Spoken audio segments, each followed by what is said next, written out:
ustedes. Pero hay un tema fundamental en el que vamos a entrar de lleno. Sí. Es que lo dejamos aparcado, porque no nos dio tiempo, lo dejamos apuntadito y tenemos que entrar. Y vamos a empezar el programa, si les parece, directamente. No con los ejercicios, pero sí con aquellos ejercicios que a lo mejor puede hacer alguien que tenga dislexia. ¿Recuerdan ustedes ello? Hace un par de semanas que hablamos de algunos problemas en la infancia, de niños y niñas que lo dejamos ahí apuntadito, que puedan padecer dislexia, que había algunas noticias en torno a investigación en el tratamiento de la dislexia y preguntábamos, ¿se puede tratar la dislexia o se puede por lo menos analizar desde el punto de vista psicológico? ¿Hablaremos de ello? Dijimos, pues hablamos de ello, así que vamos a saludar directamente a Isabel Salguero, muy buenas. Buenos días. Nuestra psicóloga infantil para hablar precisamente de la dislexia. Bueno, le preguntaré yo después porque suelo cambiar yo las L y las N de sitio cuando están en la misma palabra. No sé por qué. Ya preguntaremos si es que eso es normal por mi despiste habitual o puede ser algo de dislexia. ¿A que se lo han preguntado ustedes? ¿Porque cambian alguna vez alguna letra? Bueno, lo veremos desde los más chiquitines. Pero como hablamos de los más pequeños de la casa y como los mayores tenemos que trabajarlo, lo primero es saber exactamente qué es la dislexia para no confundirnos. Sí, y me gusta que empieces diciendo que cambian las L y las M para decir que bueno, la dislexia es un trastorno muy complejo. Hoy vamos a dar unas pequeñas pinceladas, es complicado de entender y bueno, pues se está estudiando muchísimo y las conclusiones van llegando lentamente.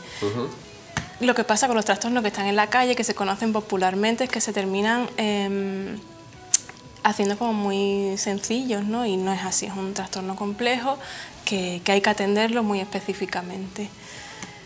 ¿Qué es la dislexia? Pues estamos hablando de un trastorno de aprendizaje, de una dificultad en la adquisición del lenguaje escrito, de la lectura y de la escritura, y que no se debe a otros trastornos sensoriales por déficit auditivo o visual o a retraso madurativo, a dificultad de otro tipo, a deprivación sociocultural, el niño que no va al colegio por los motivos que sean y no aprende a leer, no va al ritmo de sus compañeros, no estaríamos hablando de dislexia.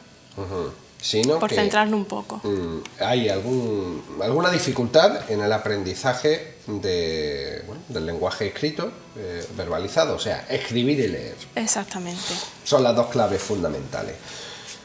Se está en plena investigación, hemos dicho que, hace 2 semanas incluso veíamos actualidad en torno a investigaciones que hay sobre la dislexia, pero ocurre con muchas, por ejemplo, enfermedades enfermedades degenerativas, neurológicas, que todavía no se conoce muy bien la causa.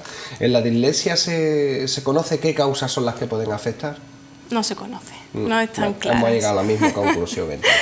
No están claras. Lo que sí parece que hay evidencias de asociación con otros trastornos, con problemas de la lateralidad, ese niño que no termina de definirse por derecha o izquierda como preferente para la escritura, la lectura u otros trabajos, alteraciones en la psicomotricidad, ese niño que parece torpón, por decirlo de alguna manera, que no controla muy bien su cuerpo, que tiene una marcha desigual, desequilibrada.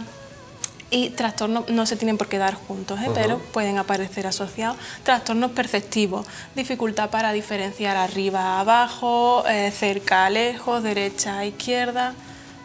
Parece que se dan juntos y parece que podemos decir que se trata de un trastorno neurológico, que irán por ahí los tiros, pero no se sabe exactamente qué es lo que está implicado exactamente en la dislexia, no se conoce. Decimos, ¿cómo lo podemos detectar?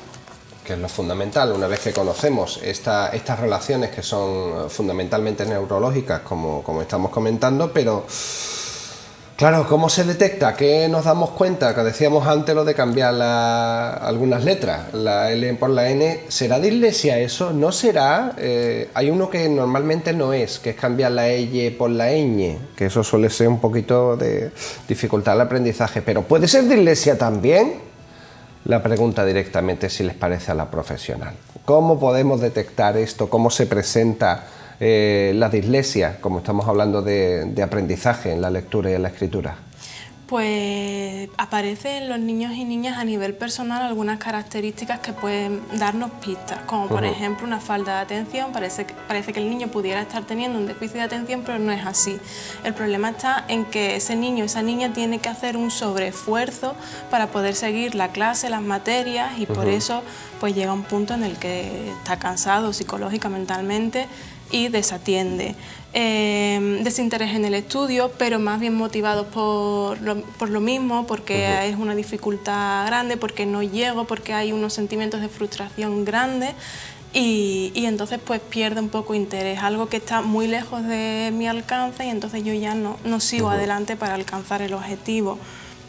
O inadaptación personal, también un poco motivado por lo mismo, por ese desajuste de capacidad intelectual y a la vez el rendimiento académico, que suele estar por debajo de lo que se esperaría de un niño con la capacidad que pueden tener estos niños. Y a nivel...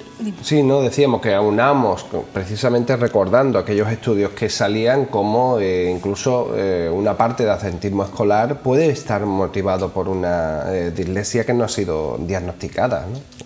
Que es importante conocer que puede haber algunos trastornos a la hora del aprendizaje, y si no hay ninguna causa, pues bueno, poder estudiar si puede ser por estas causas, ¿no? Yo creo que habías comentado que era un 15% de los alumnos que fracasan, que presentaban dislexia. Es un porcentaje bastante alto para estar atentos y para tener pues un protocolo de detección de este tipo de problemas, porque no es un chico que no tenga la capacidad, es un chico, una chica que tiene unas dificultades específicas.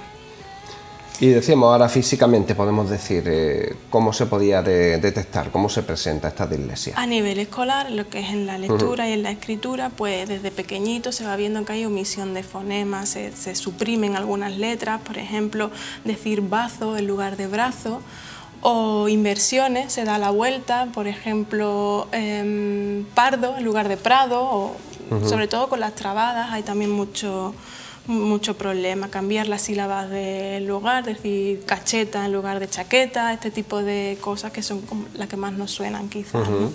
Inversiones en la escritura y lo que se conoce como la escritura de espejo, que es eso de cambiar una D por una B y poner las letras, la A con el rabito hacia el otro lado. Eso sería la escritura en espejo, que también es muy típica en la dislexia.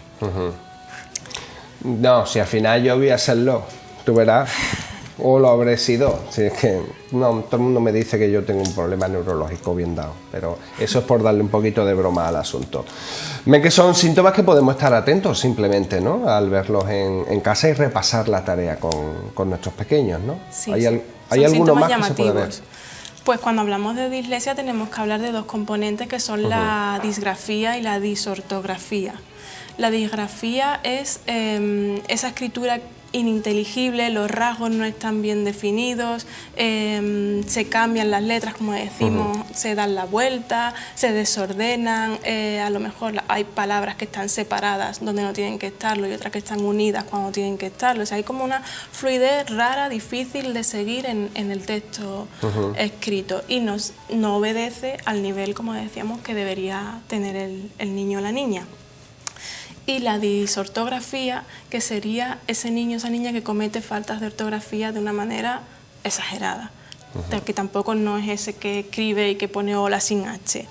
Estaríamos hablando de algo mucho más grande, grave, en el sentido de muy repetido, faltas de ortografía que normalmente no se cometerían porque son palabras de uso muy común y que, como decimos, pues tampoco están en el nivel en el que debería estar el chico, la chica. Claro.